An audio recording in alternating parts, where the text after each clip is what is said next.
भाई माइक वाले को बोलो सीटिंग वाले।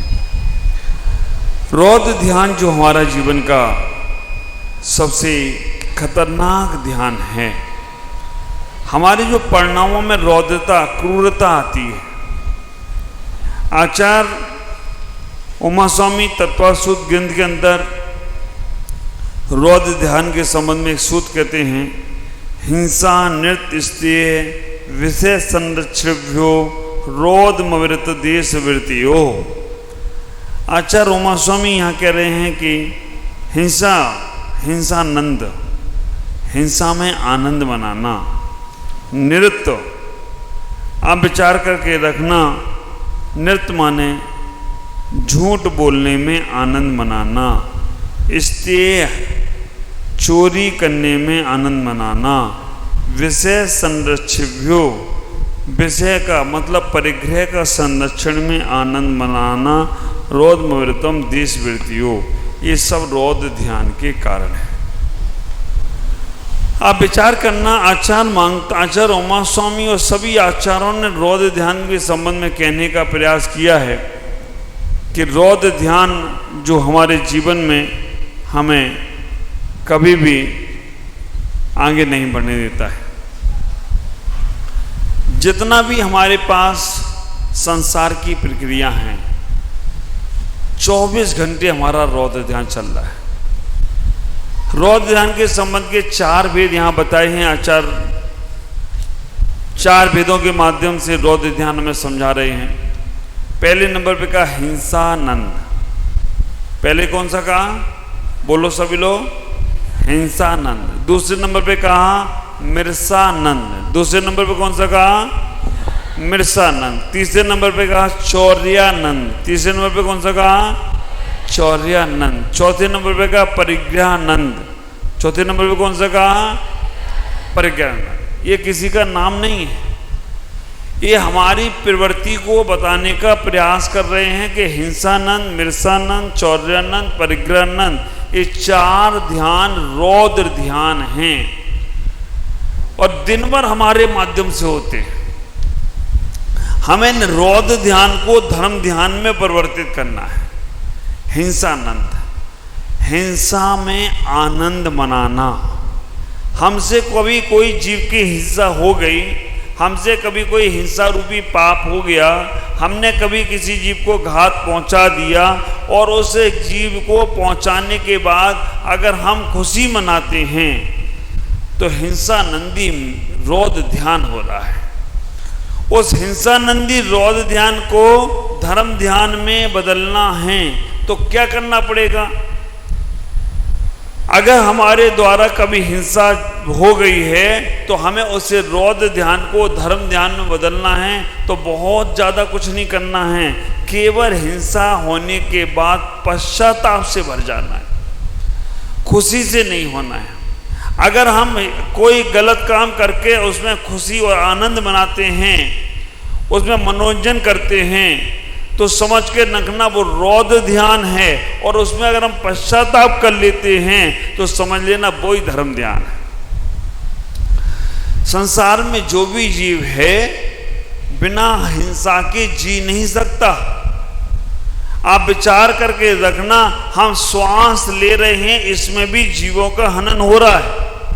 हम उठ रहे हैं, बैठ रहे हैं, चल रहे हैं, बोल रहे हैं, इसमें सब जगह जीवों का हनन हो रहा है। लेकिन इन सब के जीवों के हनन के बाद अगर हमारे अंदर पश्चाताप का भाव है तो हम अपने जीवन में उन पापों से बच जाएंगे। और हमारे अंदर उनके हिंसा आदि करने के बाद भी पश्चाताप नहीं है तो हम उन जीवों की हिंसा हो या ना हो, हमें पाप का बंध होगा ही होगा। ख्याल करो कैसी कैसी हिंसाएं, पहले भी बहुत सारी चर्चाएं हिंसा के संबंध में हो गई, लेकिन जैन आगम में 4 प्रकार की हिंसा को मुख्यता दी गई है। 4 प्रकार की हिंसाएं, संकल्पी हिंसा, आरंभी हिंसा, उद्योगी हिंसा और विरोधी हिंसा। आपको केवल घर में रहकर एक ही प्रकार की हिंसा का त्याग करना है, संकल्पी हिंसा का। उद्योगी हिंसा का आपका त्याग नहीं है, विरोधी हिंसा का आपका त्याग नहीं है, आरंभी हिंसा का आपका त्याग नहीं है। आरंभ किसे कहते हैं? हाँ, भगवान की पूजा पाठ करना आरंभ है क्या? चूल्हा चौका करना आरंभ है क्या?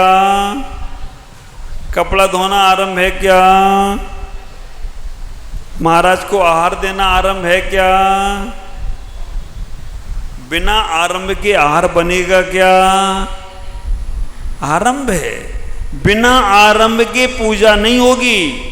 आरंभ है, पूजा पाठ में भी आरंभ है, चूल्हा चौका में भी आरंभ है, घर में भोजन बनाने में भी आरंभ है, और साधु का चौका लगाने में भी आरंभ तो आरंभ है।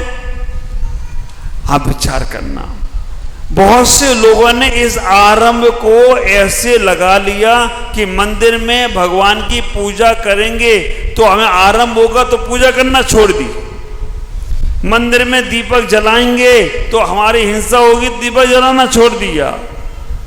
हाँ, ऐसे लोगों के लिए मैं अक्सर कहता हूं, बाहरी तुम्हारी बुद्धि। मैंने एक पुस्तक लिखी है, बाहरी तुम्हारी बुद्धि। आप विचार करके रखना, घर का चूल्हा बुझा नहीं पाए और मंदिर का दीपक बुझा दिया, वहां तुम्हें पाप लग रहा है।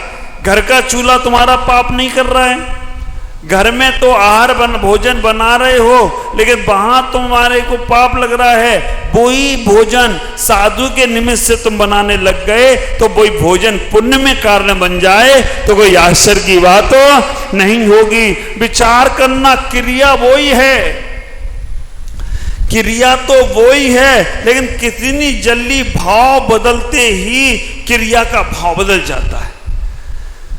घर में इतनी चूल्हे की आग जल रही है, गैस जल रही है, वो तो तुम्हारी बंद नहीं हुई, लेकिन मंदिर का दीपक जल गया तो तुम्हें पाप लगने लग गया। ख्याल करना, जब ऐसे दुर्बुद्धि लोग जब इस प्रकार की क्रिया को करने का निषेध करते हैं तो वो आर्त रौद्र ध्यान में चले जाते हैं। हमें इतना ही विचार करके रखना है, आज रौद्र ध्यान की क्रिया को समझना है। हिंसा में आनंद, हम घर में पोछा लगा रहे हैं, पोछा लगा रहे हैं, फिनाइल डाल के लगा रहे हैं, पोछा के पहले झाड़ू नहीं लगाई और जीभ वहां पड़े हुए हैं तो उनका पाप लगेगा। और वही चीज, वही क्रिया तुम मंदिर में कर रहे हो, मंदिर में तुम्हें झाड़ू उठाने में शर्म आती है और घर में तुम्हें पोछा लगाने में भी शर्म नहीं आती है। ख्याल करो, सीखना है मंदिर की सेवा, भाव, भक्ति, पूजा तो किसी गुरुद्वारे में जाकर देखना। हाँ, बड़े बड़े घर की महिलाएं भी वहां पर झाड़ू लगाती मिल जाएंगी, बड़े बड़े घर के पुरुष भी वहां पर बाहर जहां जूते चप्पल उतारते हो वो उठाकर सही स्थान पे रखते दिख जाएंगे। मेरा जब पंजाब में भ्रमण हुआ तब जब मेरी उनसे पंजाबी लोगों से बात हुई, चर्चा हुई, उन ग्रंथी साहबों से चर्चा हुई। मैंने कहा तुम्हारे यहाँ क्या सिस्टम है कि कोई अगर गलती हो जाए किसी श्रावक से या किसी तुम्हारे अनुयायी से गलती हो जाए तो क्या उसे दंड दिया जाता है, क्या प्रायश्चित दिया जाता है, कितना उसे दान दक्षिणा करवाया जाता है, कितना उसे तपस्या उपवास कराई जाती है? उन्हें कुछ नहीं कराया जाता है। हमारे यहाँ किसी ने कोई गलती कर ली, उसको कह देते जाओ लंगड़ में 1 महीना भोजन बनाना, जाओ अब तुम्हें गुरु ग्रंथ साहब की सेवा करना है, मंदिर में झाड़ू लगाना। ज्ञानी जेल सिंह जैसे राष्ट्रपति को चप्पल उठाने की ड्यूटी लगा दी गई थी एक बार। अब विचार करके रखना, तुम्हारा अहम भाव टूटे कैसे। लेकिन आप लोग सोचना, तुम्हारे से तुम्हारी मंदिर की धोती नहीं धुलती, तुम्हारे से तुम्हारी मंदिर की जिनवानी नहीं उठाई जाती है, तुम्हारे से कैसे तुम उन क्रियाएं, वो क्रियाएं तुम्हारी थी घर में, तुम्हारी क्रियाएं जो चल रही हैं सतत क्रिया में पाप लगेगा। लेकिन वही क्रिया अगर मंदिर में हो जाती है तो समझ के रखना वही क्रिया तुम्हारे पुण्य रूप में होना प्रारंभ हो जाती है। हिंसा नंदी, आर्त ध्यान है। हिंसा नंदी आर्त ध्यान से बचने के लिए हमें इतना ही सोचना है, सबसे पहले विवेक को जागृत करना है। आरंभी हिंसा, आरंभ जो भी तुम्हारा चल रहा है, चूल्हा चौका का आरंभ चल रहा है, वो हिंसा में कारण है। लेकिन वहां पर भी अगर आपने अपना विवेक लगा लिया, आपने ये अपना विवेक लगाने का प्रयास किया कि इसमें भी हमसे कम हो, है ना, होगी तो जरूर, क्योंकि हम उसके बिना रह नहीं सकते। गृह त्यागी होते हैं, उन्हें इन चीजों से कोई मतलब नहीं। लेकिन घर में रहने वालों को सारी चीजें करना पड़ती हैं, करो आप, लेकिन इतना विचार करो, उसमें विवेक को जागृत करना। मैं आप सबसे कहना चाहता हूं, क्रिया तुम्हारी वो ही होगी, लेकिन तुमने सावधानी रखी और कोई जीव मर भी गया तो पाप का बंद नहीं होगा। नल जब चालू करो तो एक बार देख लो नीचे, कोई जीव जंतु तो नहीं है, वहां चींटियां तो नहीं चल रही हैं। पानी अगर फैला रही हो तो देख लो सामने, कोई जीव जंतु तो नहीं है। घर में लाइट जल रही है, एक बार देख लो वहां छिपकली कीड़ों को तो नहीं खा रही है। दीपक जलाया है, एक बार देख लो कहीं पतंगे उसमें आकर अपना स्वाहा तो नहीं कर रहे हैं। कपड़े धोने के लिए मशीन में डाल रहे हो, एक बार झरझरा लो, कहीं उसमें मशीन में कपड़ों के साथ जीव जंतु तो नहीं जा रहे। तुम्हारी पूजाओं से ज्यादा फल, तुम्हारी भक्तियों से ज्यादा फल उस क्रिया की सावधानी में होगा। विचार करना, आरंभ को संभाल के करो। आरंभ पहला तुम्हारा घर का आरंभ का छूट है, कर सकते हो, चूल्हा चौका आदि सब करो, कपड़े आदि सब धो, लेकिन उसमें विवेक को जागृत करो। विवेक के साथ की गई वो क्रिया पुण्य में कारण होगी, और अविवेक के साथ की गई मंदिर की पूजा अभिषेक की भी क्रिया तुम्हारे पाप में कारण होगी। एक बात का हमेशा ख्याल रखना, अगर भगवान की कोई क्रिया, परमात्मा की कोई क्रिया, साधु संतों की कोई क्रिया, आप में अगर उस क्रिया को समझ नहीं पाए, ना समझी के कारण से उस क्रिया का आपने मन में कोई विरोध भाव ले आए, क्रिया करने वाला तो पुण्य कमा के चला गया, लेकिन तुमने उसकी क्रिया के बारे में थोड़ा सा गलत भाव ले आए तो पूरा का पूरा पाप आप कमा कर बैठे हो। और वो पाप जब उदय में आएगा ना, तब आप कहोगे कि अब मैं क्या करूं, मैंने ऐसे कैसे कर लिया। श्रीपाल को कोड़ केवल मुनिराज को कोड़ी कहने से हो गया। और जितने लोग, हमें तो कई बार ये आश्चर्य लगती है, एक आदमी कोई विरोध करे 4-5 खड़े हो जाते हैं। एक बार याद करना श्रीपाल को, जो 4-5-7 लोग 100 लोगों ने अनुमोदना करी थी, उनको भी कोड़ हो गया। हम आरंभी क्रिया करें, घर की क्रियाओं को संभालें, घर की क्रियाओं को अच्छे से बनाएं। मंदिर की क्रिया, भगवान की क्रिया, वहां पर कितना दिमाग लगाते हो। और हम तो ये कहेंगे दिमाग हो तो लगाओ भी, आता जाता कुछ भी नहीं, मुंह उठाया और चलाया और बस चले गए। आप विचार करके रखना, अगर हमें इतना समझ में आ जाए, इतना मन में भाव आ जाए, इतना हमारे अंदर विवेक आ जाए, हमारे घर की क्रियाएं सुधरना चाहिए। हमारे बाथरूमों में, नलों में छन्ने होना चाहिए। पीने का पानी में जीव हैं, नहाने के पानी में जीव ने सबने छुट्टी ले रखी होगी, भाई नहाने के पानी में नहीं जाऊंगा, केवल पीने के पानी में रहूंगा। आप विचार करना, शुद्धि के पानी में जीव नहीं रहते, नहाने के पानी में जीव रहते हैं। और ये बात अजैनों को नहीं मालूम, उनके सारे गुनाह माफ, तुम्हें मालूम है। वो राजेश कभी कभी बोलता है कि भगवान जब तक नहीं मालूम था तब तक मैं पाप से मुक्त था, मालूम पड़ गया तो मुझे रोज पाप लगता है, क्योंकि पहले मालूम ही नहीं था। अब तुम्हें मालूम है कि अनछने जान पानी में 36,450 जीव होते हैं। ये वैज्ञानिक बोल दिए, ग्रंथों को उठा के पढ़ोगे तो इतने जीव होते हैं, इतने जीव होते हैं कि अगर वो सब जीव कबूतर का आकार ले लें तो 2.5 द्वीप में पैर रखने को जगह ना मिले। इसमें थोड़ा दिमाग लगा लो कि कैसे अनछने पानी से बचें। हाँ, आपका जीवन का कल्याण हो जाएगा।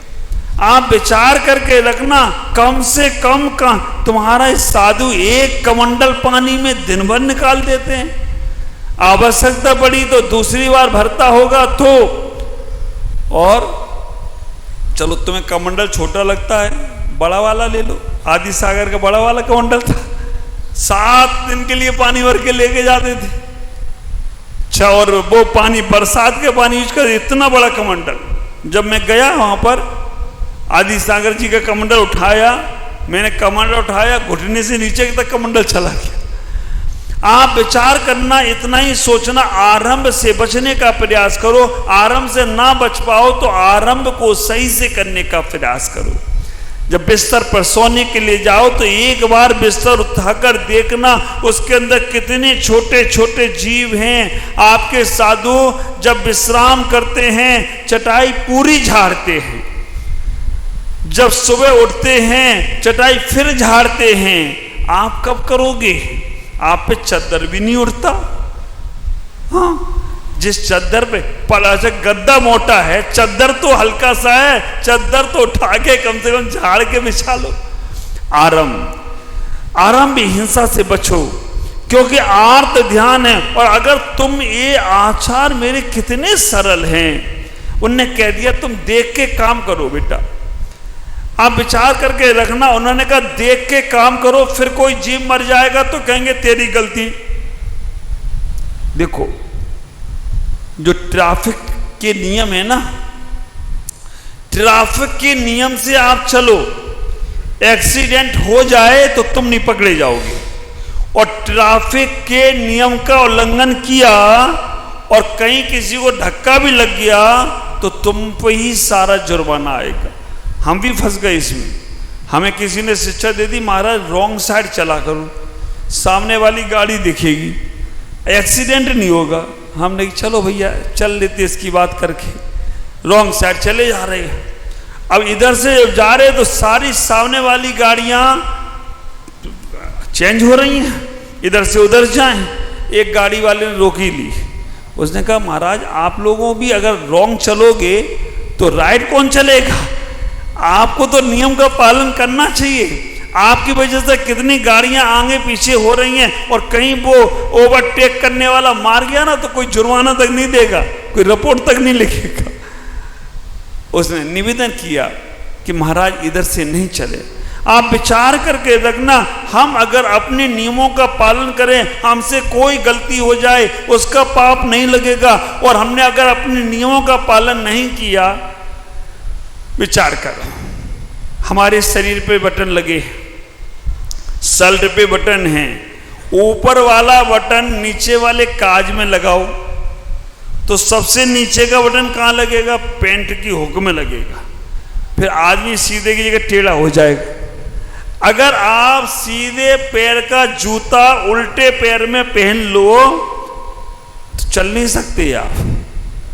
एक छोटा सा नियम भी गड़बड़ा गया तुम्हारा तो आप विचार करके रखना। तो आरंभ का त्याग, ऐसा हमें कोई भी पाप नहीं कमाना, ऐसी हमें कोई भी क्रिया नहीं करना। जो भी क्रिया करना हो ख्याल करके रखो, उसमें विवेक लगाओ, समझदारी लाओ, ना समझी से मत करो। आचार्य ने कहा अगर तुमने समझदारी के साथ वो कार्य किया उसका पाप सब माफ, और ना समझी से अच्छा भी काम किया पाप भले ही नहीं लगेगा, लेकिन फिर भी पाप भले भी जीव नहीं मरेगा, फिर भी पाप लगेगा। आरंभ। दूसरे नंबर का उद्योग, ऐसा व्यापार करो जिससे तुम्हें पाप का असर ना हो।